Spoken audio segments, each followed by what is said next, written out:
the opposition parties there have been targeting the RSS chief, citing that there has been a shift in stance coming in from the RSS, now seeking that there should be more population to keep up when it comes to the growth rate of above 2.1. Let's take a look what the Samajwadi Party या media cell has to say कि ये लोग आपस में बैठकर सब तय क्यों नहीं करते, एक पूरब जाता है तो दूसरा पश्चिम भागता है। सीएम योगी जनसंख्या नियंत्रण करने का बयान देते हैं, वही मोहन भागवत कहते हैं कि ज्यादा बच्चे पैदा करो। ये लोग समाज को भ्रमित करते हुए लोग हैं या खुद को लोग दिग्भ्रमित करते हुए नजर आ रहे हैं। अब दरअसल ये लोग समय समय पर लैब टेस्टेड बयानबाजी कर कर जनता का असल मुद्दे जो है उससे भटकाते हैं। असल मुद्दा दलित, पिछड़ा और आरक्षण क्यों छीना जा रहा है, संविधान और न्याय के अनुसार शासन क्यों नहीं चला रही है भाजपा, संविधान में परिवर्तन, संविधान को खत्म क्यों करना चाहती है भाजपा, हिंदू मुस्लिम को लड़ाकर सत्ता पर कब तक राज करेगी और जब तक दलितों और पिछड़ों के अधिकारों का हनन करेगी भाजपा, और वर्ण व्यवस्था लागू कर दलित, पिछड़ा और समाज का जो मुख्य धारा है उसे क्यों अलग अलग करना चाहती है भाजपा। और असल सवाल ये है और जनता इन्हीं सवालों पर अड़ी है और भाजपा आरएसएस जनता को इन्हीं सवालों से भटकाना चाहते हैं। So this is how the Samajwadi Party seems to be now reacting when it comes to the media cell, who has also mocked the RSS's shift in stance. Let's get in a word from Pragya, who is joining us right now. Pragya, good morning. The statement that has been made, of course, when it comes to the RSS chief, many factors that have been looked upon, but the opposition has now been talking about a shift in this stance.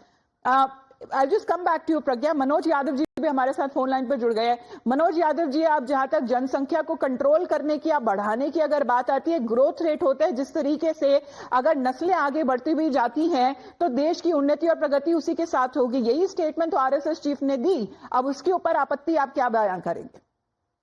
देखिए, भारत दुनिया में सबसे बड़ा आबादी वाला देश बन गया है। हमारे पास संसाधन की कमी है। खेती सबसे बड़ा इस देश का संसाधन है इस आम जनमानस के जीवन यापन के लिए। मोहन भागवत जी ने ये बात कही क्यों? ये बात सोचनी है। क्या ध्यान भटकाने के लिए कि मौजूदा सत्ता तमाम जगहों पे बैकफुट पे आ रही है? और अगर आरएसएस को इतनी चिंता है तो मैं एक बात कहना चाहता हूँ, जो उनके आरएसएस में एक नियम है बिन शादी विवाह के सांस्कृतिक राष्ट्रवाद की सेवा करने का, उसमें उनको अपने नियमों में शिथिलता बरतते हुए ऐसा नियम बनाना चाहिए कि आरएसएस के लोग भी शादी करें, क्योंकि बाकी मजदूर, किसान, नौजवान सब अपने दायित्वों का निर्वहन भली भांति कर रहे हैं। और ये बात इस देश को इसलिए तार्किक रूप से समझ जानी चाहिए क्योंकि सबसे बड़ा, विश्व का सबसे बड़ा संगठन आरएसएस है। क्योंकि भारत की आबादी ही सबसे बड़ी उसकी पहचान बन चुकी है, तो आरएसएस उसमें सबसे बड़ा संगठन होने के नाते एक बड़ी संख्या में आरएसएस के लोग हैं। तो जो जनसंख्या का अनुपात अगर उनके हिसाब से कम है, वृद्धि कम हो रही है, तो उसके दोषी सिर्फ और सिर्फ आरएसएस प्रमुख। अब बहुत सारे national family health survey data है उसके तौर पे भी अगर जाए तो फिर अगर भारत की जनसंख्या अभी देखी जाए तो यहाँ पे बहुत युवा है और युवा से ही आगे देश जिस तरह से आगे बढ़ता हुआ नजर आ रहा है। मनोज जी, आपका बहुत बहुत अच्छा। मनोज जी, आप बने रहिए हमारे साथ। एक बार अनिला जी भी से भी हमारे साथ बातचीत कर लेते, वो भी हमारे साथ ब्रॉडकास्ट पे जुड़ गई है। Anila ji, what's your take as far as the opposition including the Samajwadi party saying that this seems to be a concerted effort to distract from real issues?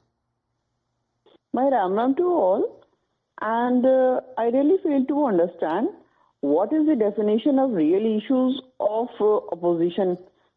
I mean, don't they think that if we talk about the population, it is a real issue?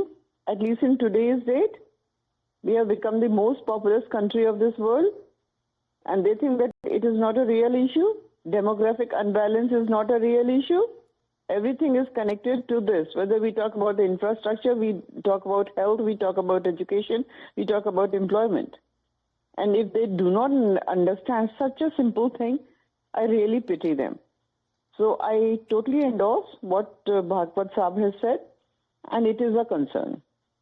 Manoj ji, जवाब देंगे क्या आप? क्योंकि political stability तो है ही, लेकिन population stability जिस तरीके से कुटुंब को कहा जाता है वो भी एक सोसाइटी का हिस्सा है और हर एक परिवार एक यूनिट की तरह दिखता है और वही देश को आगे बढ़ाता है। यही कहना है आरएसएस चीफ का। इस बात में किसी भी तरीके का कोई संदेह नहीं। समाजवादी पार्टी मानती है कि इस परिवार जो होता है देश की सकारात्मक इकाई के रूप में रोज आना, सुबह से लेकर शाम तक, फिर शाम से लेकर सुबह तक परिवार को कोसने वाला उस राजनीतिक दल का नाम आप बता दीजिए। अगर मैं गलत कह रहा हूं तो मुझ पे 2-4 मुकदमे लगवा दीजिए। एक ही दल तो है इस पूरे देश में जिसको बीजेपी कहते हैं, जो परिवार को नकारात्मक ढंग से रोज प्रस्तुत करती, परिवारवाद परिवारवाद परिवारवाद। मैं एक बात जानना चाहता हूं, मोहन भागवत जी प्रधानमंत्री जी से ये कब पूछेंगे कि इस देश की जो बड़ी आबादी युवाओं की है, जिसको उल्टा कर दो तो वायु हो जाती, वायु मतलब ये हवा होती है, अगर उस वायु के लिए रोजगार की क्या व्यवस्था है? आईटी सेक्टर में पिछले छमाही में लगभग 1.25 लाख से ज्यादा लोगों की नौकरियां चली गई। इसके लिए मोहन भागवत जी कब बोलेंगे?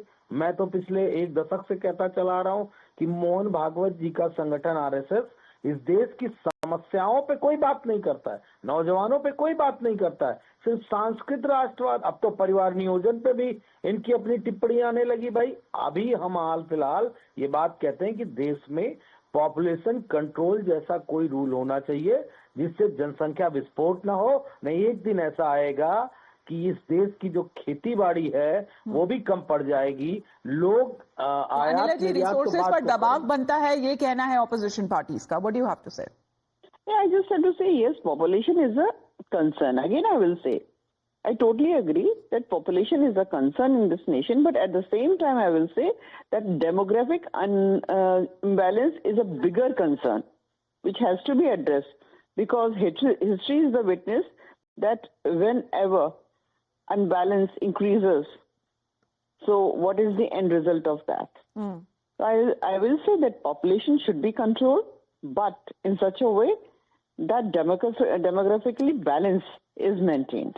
All right. Thank you very much, Anila ji. Manoj ji, आपका भी बहुत-बहुत धन्यवाद हमारे साथ जुड़ने के लिए. Of course, the statement, Pragya, that has been made by the RSS chief, that needs to be taken into a context.